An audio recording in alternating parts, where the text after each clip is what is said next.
All right, let's take a look at the bigger picture and continue talking markets with Ed Siddell, CEO and Chief Investment Advisor at EGSI Financial. Ed, thanks so much for joining the show. Great to see you. Yeah, thanks for having me. All right, what do you think the biggest driver of the rally that we've seen this week has been? I mean, this is the best week of 2023 so far?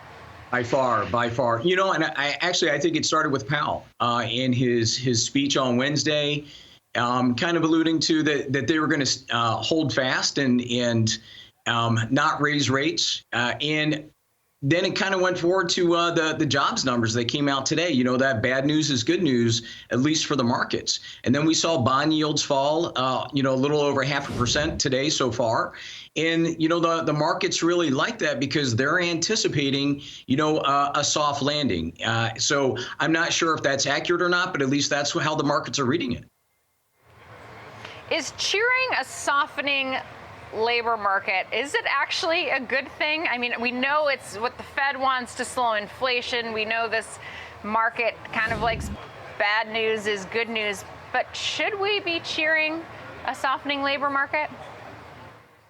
Well, you know what? Actually, let's go back and look at what happened, 8 out of the last 9 months, because 8 out of the last 9 months, they've revised those jobs numbers downwards. And I wouldn't be surprised if they do it again for this month as well. So the economy is not thriving and as strong as everyone purports it to be, in my opinion.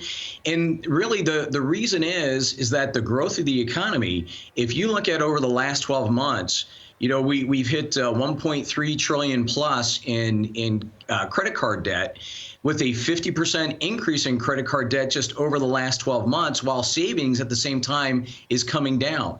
So, the growth of the economy is being built on more debt. So that does not allude to a strong economy. And I don't think we should be cheering a slow economy right now, because inflation is still strong. I think it's going to be around for a long time, and the Feds have really been letting the markets determine interest rates, and that's why they're still hovering around 8%. Do you think we've seen the peak in bond yields?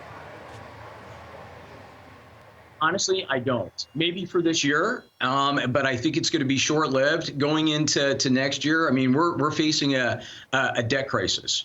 Just not just consumer debt. We've got defaults on car loans at highs, increased bankruptcies both on the consumer level as well as business level. And the amount of spending, we're continuing to spend, not to mention the national debt. So we're approaching, $34 trillion. So until we get spending under control, and I think inflation is still going to be here. And I would not be surprised if, towards the end of the first quarter, we see bond yields go up again. So I guess it's no surprise that when I'm taking a look at the notes, you're pretty cautious when it comes to your portfolio positioning, talking about gold and commodities and short-term investments that yield 5%.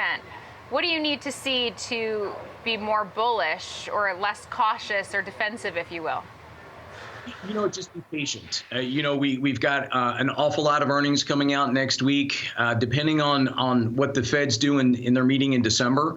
But still, there's opportunities out there. And anytime you have a market like this that's very volatile, a lot of ups and downs, a lot of mixed messaging when it comes to economic news and jobs numbers, it does provide opportunities. So finding those companies, those value companies that are involved in commodities, like Exxon, that provide good dividends, have strong balance sheets, a lot of cash on hand. Those are the opportunities right now. But I think being patient over the next couple of weeks through the end of the year is going to be really important, because if you have enough cash on hand, you're going to be able to take advantage of some really good deals going forward. So, Ed, between now and year end, do you think this market moves higher or lower from here?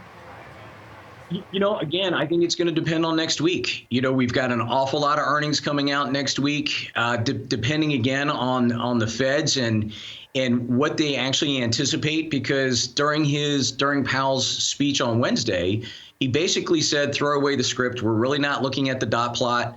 Each meeting we're going to determine if rates are going to stay the same, if we're going to raise them or lower them, because typically, it's 4 meetings after they stop raising rates that they start to lower. But he basically said, let's just go ahead and throw that script away. We're just going to have to play it by ear. So, just taking it one step at a time. And I think December is going to determine if we really do have a Santa rally.